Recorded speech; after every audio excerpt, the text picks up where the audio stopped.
Ivory from WWE, and you're listening to the Interactive Interview.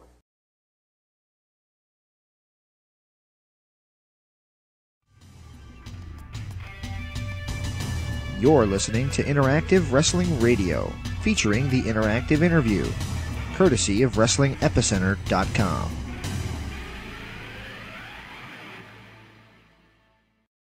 It's special because in studio, right here, right now, we have former WWE Women's Champion, former WWE Diva, former Tough Enough trainer, Miss Ivory, a.k.a. Lisa Moretti. Hey, you got it right! What a great introduction. Thank you, Nick. And if you're into Glow, there you go. Tina Ferrari. That's what I should say. Do you know all my names of the past? We know your stuff, trust me. Oh! I used to watch Glow right after Superstars of Wrestling every Saturday afternoon. So did I. I was like 4 years old at the time. And have you guys been following me around since? And that's why I'm here at Palomar College? That is it. You waved me off of the freeway and said, this way. I've got a flat tire. I need some help. And then you dragged me into your studio? Yeah, How did we end up here in this little box? Yeah, that woman that stopped you, that was JD that was in drag. JD Yeah. in drag. Yes, I was trying out for hairspray and pulled her over. Well, thank you for having me. Thank you for First being of all, here. I got to say it's great to be on campus.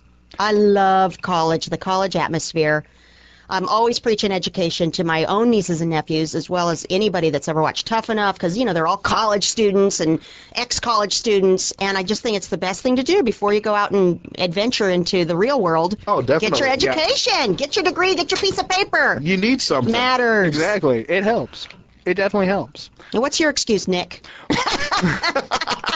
He's probably on the 7-year program, huh? I think that's me. you, JD. That's me. I work full-time, so I got to be here 7 years. Well, congratulations. You work full-time and go to school. And go to school. Awesome. See, he's the responsible one. I'm just the lazy one. No, neither one of you are lazy. And I'm going to make sure that I mind my P's and Q's the best I can, because I know that someday I'll be begging to be on your radio shows. Well, you're more than welcome You'll to be come in one on of the top anytime. markets, and you'll be, you'll be dissing my publicist if I ever get one. Yeah. Whoa! We'll get there if we get to that. Oh, soon. It will. This will skyrocket us. Anyway, all right, let's get the generic questions out of the way first. How did you get into the wrestling business? You are so not going to ask me that. Oh, I am so... I'm going to leap through the glass right now and wring your neck if you ask me that. Okay, next question. Come on, you guys, I got to tell you. I mean, listen, we're talking about you being in top markets someday, right? Having your own radio station, your own drive time radio station or radio show. You're not going to get it there. You're not going to get there by asking those stupid questions everybody asks. Oh, that's true. Well, now, how many years have I been in this? A bazillion. How many times a day do you think somebody asks me, how'd you get into it? Especially doing Tough Enough. that's That is Come on, true. okay, come on. I'm not going to... that was Josh's question. I'm not, Josh, I'm not going to go on autopilot for you. All right, Okay. get to the nitty-gritty. Let's get to the... Okay. You can read that on a website somewhere. That's probably true. That's common knowledge. www.obsessivedwrestling.com. Well, one question I want to ask, and this is a combined one here. Before the Right to Censor, or around the time the Right to Censor came out, you said that the women's title was a mockery, it was a joke, and because these women were defending their titles in a Slop gradable matches. match. Yeah. I call them slop matches. Was that a work or was that a shoot? It's an absolute shoot. It was a shoot. I don't think that any gold represented on WWE, which is like the mecca of wrestling, that's a federation. We'll never forget it as a federation, even though we changed the acronym. And it's Sports Entertainment. It's still a federation. It's still the one that everyone desires, anyone in pro wrestling desires to be part of, in their hearts. And no gold in that federation should be represented or fought over and changed hands under the circumstances of a slot match or some, bogus terms. Right. It should always be a down-and-out brawl against people that are professionals and people that know what they're doing in the ring. Right. And I agree So there with shouldn't that. be, So do I. I think, now listen, I may have, blabbed and bitched about them, and every day I'd go to work, you'd see that trough going up, and you'd say, oh my God, what's going in it and who? Right. I hope it's not me. But whenever I was involved in one of those, I gotta say, I mean, when do you get to do that ever in your life? Is wrestling gravy, and it was really actually way too salty for my taste, but it was real gravy with mushrooms. And when are you ever going to do that? That's true. You're not going to do that at any Thanksgiving party with your family. We do it once a year here at the Well, then you can relate to how much fun it is. Yeah, we gotta do a Jerry Springer type of thing. Well, so, it's like, yeah, that, and it's fun, isn't it? And then when you watch, whenever I would watch it back, I'd think to myself, God, why am I being so uptight about it? It's really kind of funny, and I'd always laugh, and it was entertaining. Well, that's the problem with a lot of wrestling fans, and I'm guilty about this too. We're always like, we want wrestling. Yeah. Well, if we want, I mean, whatever happened to wrestling being entertainment? Yeah. Amen. Hallelujah. Exactly, and it's especially now, especially Raw is getting too much in entertainment. Right. And it's not enough into wrestling. I like how SmackDown is starting to get a little bit more into wrestling now, but it's still too entertainment for my taste.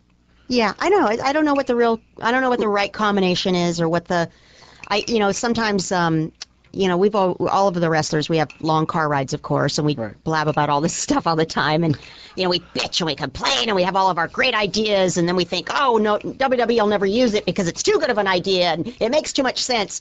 But, on the backhand of that, these people really do know what they're doing very well, and they, oh, look, we're getting a sign. What does it say, Josh? Yeah, what does it say? Don't move, Mike. Josh. We're hearing the springs of the mic. Oh. Josh, don't move your mic! I'll try not to. Stay Professional, get up here. Oh, where was I now on that pertinent thought? Driving around. So good ideas, yeah. The thing is that they really do know what they're doing, or they have this reckless, wonderful way of not knowing what they're doing, and it always works out in the end. So sometimes I wonder if they're working us, in that, they piss us off so much as viewers and fans that we keep watching. When something like Jerry Springer is so bad, they tend to get a lot of ratings because a lot of people are tuning in just hoping it'll get better, or hoping it'll get worse, or something. I think they're just tuning in just to see just how warped of a show they could come up with again. Well, a good example of that, a few weeks ago on Raw, when Edge was WWE Champion for a brief period, they promised at the end of Raw that him and Lita were going to have live sex in the ring. And it just ended up with John Cena and Ric Flair coming in and interfering, and nothing happened. Oh, darn! I thought you were going to say John Cena and Ric Flair were going to have sex. Don't we all wish? Dang it! Now that was a pay-per-view I wouldn't want to miss. Oh, I would have watched that. Brokeback. I didn't just say that. Ric Flair would entertain us doing that too. I'm sure he said thing. Right? Well, to be the best, you got to beat. That's what John Cena would say. And that. And but where was I going with that? Oh yeah, and that was like one of the biggest, highest rated things on Raw in years. Well, there you go. Yeah, and so who's warped? The writers of Raw or the fans that are tuning in? I just don't know anymore. Neither do I. Well, I'll tell you one thing, though, that happens. I think that even as lots of examples you can think of in the music industry, pro wrestling, television shows with sitcoms and films, everything. Even football, for example, the XFL. XFL, there's nothing really wrong with it. You've got these wonderful, great, talented guys that didn't make it to the NFL. So now there's plenty of guys that can make it to the NFL, but there's only so many spots. Right. When I was just graduating from SC, I was a member of the USFL football league that was like off-season football. Same situation. I mean, Steve Young came out of there. We had a lot of great players that came out of USFL. LA Express was our team, the Los Angeles Express. So anyway, I feel like just like in wrestling and like in football, there's all these great talents, but only a certain few spots to fill. God bless the indie scene. Well, yeah. So where are the indies for professional football? Guys that can get paid doing football. That's true. And there's XFL, USFL. But it's when something is new and in competition with something that's very, very old and rooted, it takes a really big push and quite a long time for the fan base to get with it. That's true. So, and let me liken this, give another analogy to the women in WWE. When I first arrived, it was Sable, the Sable era of first time, this Playboy has come to talent in wrestling, Sable. Sable and It was all about, not girls wrestling, but it was all about really beautiful girls and looking, tough and hip and whatever it was. Blonde and big boobs, okay? Right. We all know. We were there. So I came in and I was really hoping and praying that they would have me lace up my boots because I just didn't want to compete with that and I didn't have any interest in expressing myself that way on a wrestling show, you know? Right. So anyway, we started wrestling, me and Jacqueline. Black Jackie, we'd call her, because we had 2 Jackies after a while. So that was Black Jackie. And she, you know, continued to hammer me and, you know, hand my ass to me, literally, with several, you know, bumps and bruises and gouges and all that, and cuts and everything, for 9 months.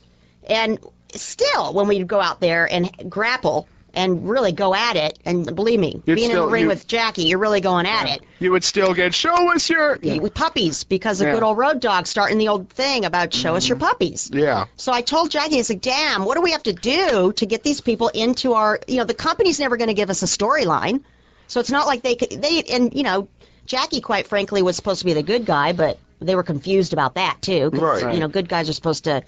you know, ask the audience, help me out, I'm really hurting. Yeah, like, what, she was tough no matter what was happening to her. So they were confused about that. So probably to our, you know, we probably weren't telling the best story either in our wrestling. We were fighting and working our asses off, but they were, show us your puppies. And she said to me in the locker room, boy, I make a short story long, don't I?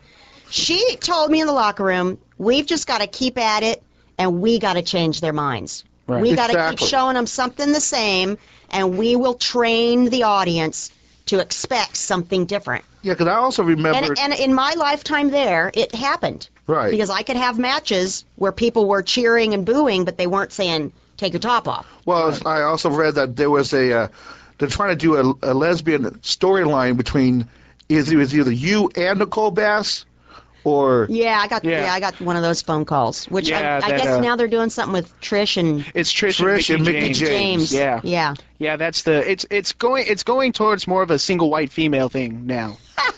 and I admit it... What are you talking about? Me and Nicole Bass, what were we? Like, small single white thing and gigantic beast? Yeah, pretty much. Beauty and the Beast. Beauty and the Beast. Pretty much. I'll never forget that phone call. Seriously, I showed a picture of Nicole Bass to a few of the people last night at the studio here. Pretty much most of them flinched. Yeah. Yeah. Pretty buckled much at the knees. I swallowed their own vomit. I didn't know what to say. I did. I saw her on Private Parts, and I was like, what the hell is that? Yeah, it's pretty amazing. Well, she was there, a whole spectrum of really nice to me and really weird to me, and I think it wasn't really Nicole's problem. I think she had a weird husband. Behind every that's what I heard. every creature is a very weird guy. Paul just saw a picture of Nicole Bass. That's true. Yeah, Paul Travis, the board op right here, just saw a picture of Nicole Bass. I just saw my very first ever picture of Nicole Bass, and I'm a little freaked out right about now. Well, you got to say, that's fascinating. And now that everyone's speechless, let's go to another question. Well, my comment about when that phone call came to me, if she was kind of acting as my bodyguard, and when I was champion, there was no one for me to fight. She's a good bodyguard to have. Yeah, I guess. But then when they said, how about making her your lover? And I said, I don't really have any problem acting like a lesbo or something on TV or having that angle, but I think I'd pick somebody a little cuter. Yeah. So what's Tori Wilson doing? I don't know. I haven't talked to her in a long time, but she had at the time that I knew her, right before she left, she had a great boyfriend that was a forever boyfriend. Mm-hmm. And they are probably most likely in Oregon. And I think the last we all heard was she was doing yoga instruction because she was really into yoga. Right. Like after she had her injury, she really revived herself with yoga. And man, she came back with the hottest body in the locker room. Yeah. Oh my God. Because I think a lesbian angle between you and her, that would money making. Oh, you're such a freak. Isn't that weird? Everyone needs a resident freak, and I have to be. I'm sorry. Well, the freaks come out at night. Well, here freaks come out every day. Well, my show is at night, so let's pretend we're at night. It's broad daylight, Nick. I can't tell. All right. During the tail end of your tenure with the WWE, you were changed from a wrestler to a co-host on their weekend show WWE Experience. Why did they decide to change you from a wrestler to a TV personality, especially at the time when they needed as many wrestlers as they could? I think actually my ass was saved for another year. I think I can attribute that to Kevin Dunn, the executive producer. Mm-hmm. He's kind of like the Vince McMahon of the studio. So over in Stanford, we have the Tower, which is all the magazine stuff, all the business, all the promotion, all the merchandising. Vince McMahon, Shane's office, all the website stuff is over there. Right. And then a few blocks away in Stamford, we have the studio. And that's where every, video is made, every DVD is made, every show is produced. I mean, all the promos, the great promos. Remember WrestleMania last year? Right, yeah. All those great movie trailers. Those Yeah. are all put together, and the teams of creative people there are fantastic. Right. You almost wish that the creative team, I don't even know what to call them. I'm not really sure that it's just writers. I wish the thinkers of our shows were the same thinkers as those who put these trailers together, and all the ads for pay-per-views are awesome. Oh yeah, like for every SummerSlam, Survivor Series, they come up with something very crafty and something that really catches the eye. Yeah. And I think back in the day, like probably 10 years ago, it was true that those people were the ones that gave ideas, and they were invited into that creative stream of what happened on our show, Right. which makes a lot of sense because everybody's working on promoting angles, Right. pay-per-views, Right. TV Instead of shows. just announcing it, I mean, they come up with a little 30-second clip that they could show to kind of really sell it, kind of. Well, and also, too, if everyone's involved in the ideas, everyone's on the same page when Right. it comes to promoting it, doing it, making it happen. So anyway, they, remember right before I changed gears over to being a talker with the studio, basically my contract changed even. The papers changed from the tower owning me to the studio owning me, which was, I got to tell you, totally weird because Yeah, all of I a bet, sudden I 'cause had you're cars used to paid one for, I thing had or an the other, expense yeah. account, I had fancy hotels, I had all the stuff that every wrestler should have because we're the ones out there breaking our asses for Right. the programming. Right. So it's such a weird thing because your job gets easier and less physical, yet you're treated like a princess. Yeah. Like royalty. It's like, So you whoa, got the better end of the deal on that. better end of the deal. So, but we remember Jazz and quite a few girls got canned Right. with that one first sweep of wrestlers. I like to call that the WWE Holocaust. It was the Holocaust, Yeah. and it spread over to the women's division as well, and that, of course, made room and cleared spots as the faces started falling off the website, and the Diva Search girls, whether they won or not, started got a filling bunch of those names. picture spots. Right. So it became more like there was a casting call for faces for the women's More than division, wrestlers. not, Other than talent. not That's where- professional that's where we're wrestlers at now. for a women's division. But to their credit, Ashley Massaro, the Diva Search 2005 winner, she's starting to work. I mean, you can tell in her new matches, Oh, yeah, she's starting to work a little she bit was more. always athletic, though. Yeah, She was. and Remember? she's- I mean, I she's remember starting when, to get there. when the first Diva Search happened, and she was one of the contestants. I thought, oh, that one will never win because she's got too much going on for herself. Right. Right. And then Christy She wants Hemme to wins be the here. first one. Yeah. And Chrissy she Hemme, did. nothing. Yeah, I can't say anything bad about her because she's got lots of pep. Mm-hmm. She totally fits the bill for. She is a new Trish Stratus. Right, yeah. If in fact she has the She's balls, fired now, though. She's fired now, though. Oh, she got fired too. Yeah, she got let fired. go a couple She of got months let go ago. about, yeah. So she's gone. Oh, well, Unfortunately, yeah. we'll. I know we will certainly see her in other avenues. Probably TNA. Well, They I'm could not even probably- talking about. I hope she. I hope WWE was her only wrestling Well, show. yeah, she might. I know she's in the. She's got to move on now. I know to she's other in the things. lingerie bowl now. She's for got this to year. move on for television and film because that's where she needs to be. And but speaking of leaving, we have to start wrapping up, unfortunately. I know. I was like, oh, I'm all into Yeah. this. I want to get I rid of know. no more. Oh God! But What yeah, the time dealio? flies. Time flies. But pretty much just a couple last questions. What are you doing now, and is there anything you want to promote? God, I'm so embarrassed almost to. I have so many things that I'm doing now, but none of them make any sense to anything. Don't you love it? Do you know that I'm very handy with power tools? No. No. And don't We get do excited now. when I say that, okay?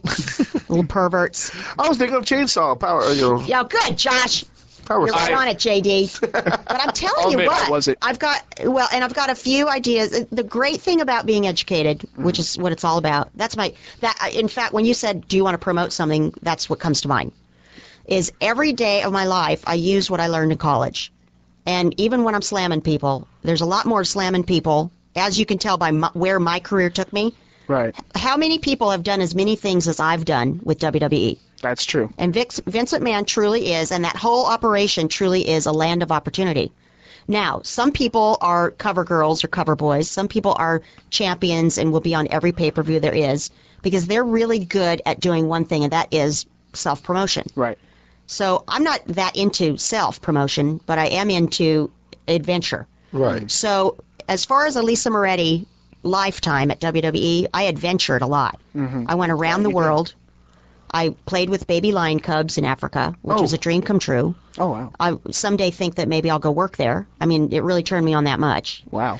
I got to work with young kids. I still do. Now that I'm capable and a worker, I can go work anywhere in wrestling. Right. And I can deal with all these young kids that are bright-eyed and want to do all the same things that I've done and more. And I hope to see them do all those things. But the thing is that now when you say, what's next? I love that spot. I love when I finally got canned and nobody could believe it. I was actually telling everybody, this is the most exciting day of my life. Because now it's like I'm walking through this new door with A whole world of unlimited opportunities. possibilities. Yeah. And when you live the life of a WWE family member, you're basically you're set as far as being in that family, but you sometimes don't see your own for 3 years. Yeah. Right. And you sometimes you feel like you're getting dumber and dumber because, you know, quite frankly, you hang around with a bunch of wrestlers Yeah. and they're all smart in their certain savvy ways, but they don't read a lot of books. I mean, Kane and Edge read, but that's about it. Well, I mean, like Vader, Mr. Leon White, you know, real estate. Uh-huh. You know. Yeah, there's a Oh. lot to learn, and especially now it's great to see God, we could go on forever, huh? Yeah. When you say, Ivory, wrap it up. How much time do you have? But Yeah, how much do we we do? still... We actually got to go now. Oh, we. Oh, Nick! Anyway, here's my unfortunately- promotion. Get your education, get the piece of paper, it works. And absolutely never corner yourselves, never bookend yourself. You can do anything you set your mind to. That was very good words. That was Very good words. Very well played. Thank very you. well put. Well, thanks for having me. It was truly a I pleasure. hate to be the party pooper. Let's but just say sequel, part 2. Yeah. Coming Definitely. soon. Definitely. To the airwaves near Lisa you. Moretti coming back in the ring.